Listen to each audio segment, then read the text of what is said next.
In this instructional video, we are going to be solving equations with a pan balance. Now, I've talked a lot about equations, meaning that everything needs to stay in balance.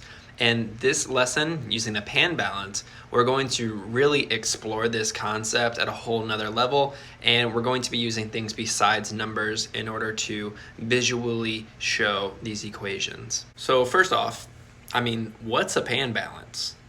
So this right here is a pan balance. A pan balance's function is to tell you if something weighs more than the other side, or to find equivalent weights, or to just figure out if something weighs more than something else. This middle part is the equilibrium, and it is kind of like the equal sign in an equation. If we were to throw a car on the left side of this pan balance, it would become heavier and it would go down, or it would be weighed down, and the right side would be lifted up. It would no longer be in perfect balance. Same thing would happen if we were to throw a car on the right side of our pan balance. It would force the right side to go down, the left side to go up, and we would not be in balance. But if we were to add a car to the left-hand side here, it would be in perfect balance because that same car is on both sides of our equation, or both sides of our pan balance, and it would be equal to one another. Now just stick with me for a split second here. You might be thinking, how do cars in this old picture of a pan balance have anything to do with equations?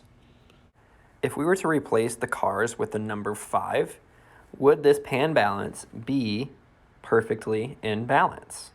Yeah, the left side has a 5 on it, the right side has a 5 on it. The value on both sides of my equation is the exact same. So let's just look at this example right here. I know these aren't numbers, it's some boxing gloves and some tennis balls, but it's going to illustrate our point on how equations could work. So right now we know that 1 boxing glove and 4 tennis balls is equal to 6 tennis balls. In order to keep things perfectly in balance, what we would have to do is remove the same thing from both sides of our equation. If we were to remove 1 tennis ball from the left-hand side, it would cause the right side of our pan balance to become heavier than the left side. And guess what? This would cause our equation to not be equal to each other anymore. So we can't do this. If we remove a tennis ball from the left, we have to remove a tennis ball from the right. And if we do that, everything stays in balance because we are taking the same thing off the left as we did on the right. And we could go ahead and do this 3 more times. We take away 1 more tennis ball from the left, 1 from the right, repeat that process, and 1 more time because we can still take 1 away from the left and the right. And we would continue that process until we have nothing left in common. Here we have a boxing glove on the left and we have 2 tennis balls on the right. We don't have anything that we can take away from both sides anymore. So this is the simplified equation. And from this, we can assume that 1 boxing glove weighs as much as 2 tennis balls. So we've done this with some pictures. Let's go ahead and throw some variables and some numbers into a pan balance and see if we can try to make this make a little bit of sense on how this kind of connects. So for our next example, let's go ahead and take a look at 2x plus 5 is equal to 25. Remember, we're starting out with our pan balance, and this thing is perfectly equal to one another. So neither side of my pan balance is either higher or lower than the other side. I just want to remind everybody that if we do something to one side of our equation, we have to do the same thing to the other side. So let's go ahead and take a look at this equation. How can we simplify it? What we want to look for is, what do we have in common? I have x on one side of my equation. I don't have any x's on the right side, so I cannot remove any x's from this equation.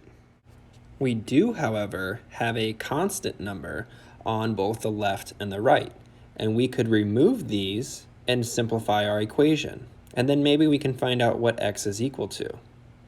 We can subtract 5 from both sides of our equation and keep this in balance. And when we do that, we would be left with 2x is equal to 20. From there, I took my 2x and I wrote it as an addition problem as x plus x. And if you're thinking about this and you want to know, okay, well, let's see, what number plus what number would equal 20? And it has to be the same thing. Oh yeah, 10. So in this equation, x is equal to 10. So we found our solution, x is equal to 10. I want to go ahead and show you how we could have done this with bar model really quickly. So if we were to draw our bar model, we had, I'm going to go ahead and break this down. X, we're going to do 5. And then we had, this is equal to, I'm going to change this to 20 and 5. So I split my 25 into 20 and 5. Remember, we can take away 5 from both sides. We did that in our pan balance problem, right? We subtracted 5 from both sides. Here we can do the same thing and everything is still in balance. 2x is equal to 20. And so each of these x's has to be 10 and 10. All right, so we got the same answer, x is equal to 10. If we plug it back into our equation, just to make sure that we got this correct, 2 times 10 plus 5 is equal to 25. Well, this would be 20 plus 5 is equal to 25. So 25 is equal to 25. So we got the right answer. So that's how you use a pan balance to solve some equations. We have to remember that if we're doing something to one side of our equation, we have to do it to the other side. And that's where this pan balance really pays off. It's a good visual and a good representation of, hey, if I take something out of the left side of my pan balance, I have to take the same thing out of the right, because otherwise it's going to be off balance. Okay? Have a good one.